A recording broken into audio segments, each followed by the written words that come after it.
To the members of the U18 Impact volleyball team, their coach is dedicated and passionate about helping them improve their skills. However, there's a lot more to him than just volleyball. He walked into the hallway and he had to duck to get in the door, and I think at the time he would have been like 16, 17, I was like 20. I was like, oh my God, that guy's huge. And it's just, that's how he is as a teammate too. His personality just comes out. He's just a big guy from inside outside.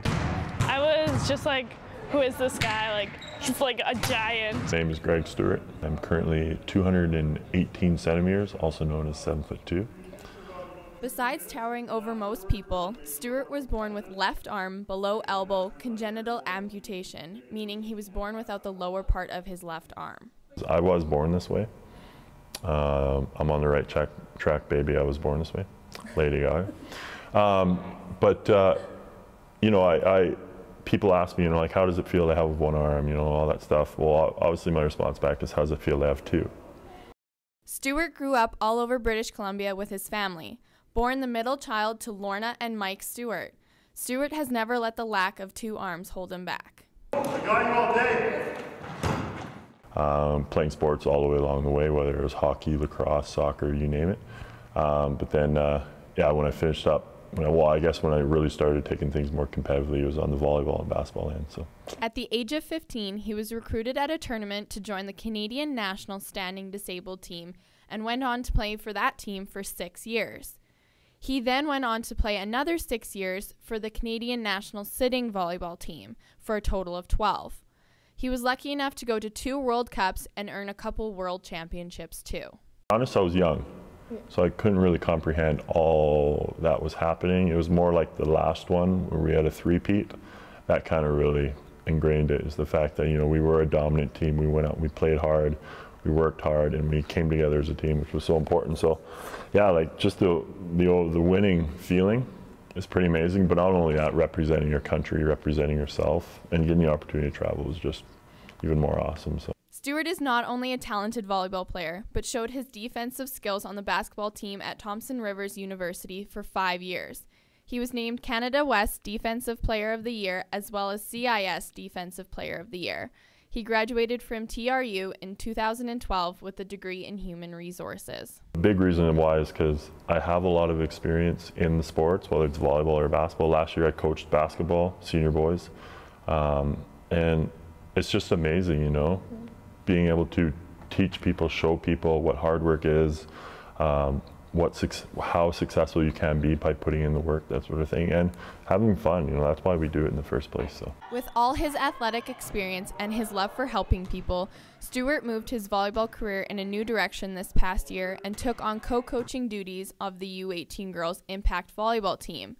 He hopes to pass on some of his wisdom to the girls. I feel as though now when I'm into coaching and stuff like that, you know, having that background, I can now push people and tell them, like, this is what's required if you want to be the best, you know, that sort of thing.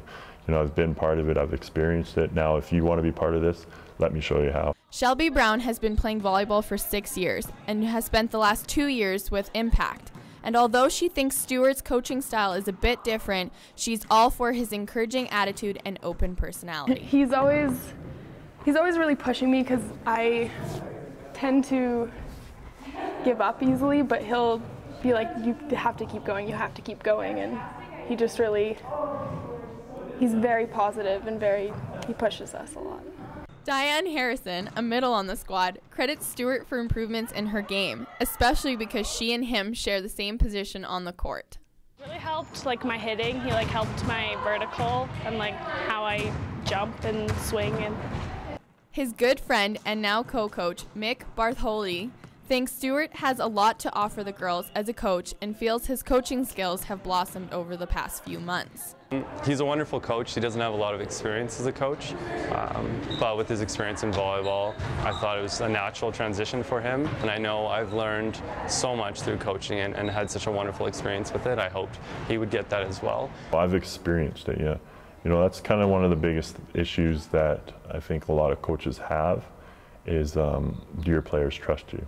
And through, you know, all the practice that I've had, all the hard work, you know, all the experience and everything, all that is real. And now I have the opportunity to give it back. He quickly fell into coaching, and I think found a love for it and realized the great impact you can have on the athletes. And I know the girls loved having him around, love having him around. I don't know if I see myself as a role model. Well, I hope so. Being that I'm a coach, I hope that I'm some sort of role model. But I just hope that I can just help people, you know, maybe impact people's lives. You know, being a disabled athlete is a big thing, it really is, you know, because you see a lot of disabled people out there that, you know, are making an impact in some other way, and, you know, this is the way I want to do it. So, yeah, maybe, you know what, I'd say yes, I am a role model, and but it all depends on how people accept it or not. So.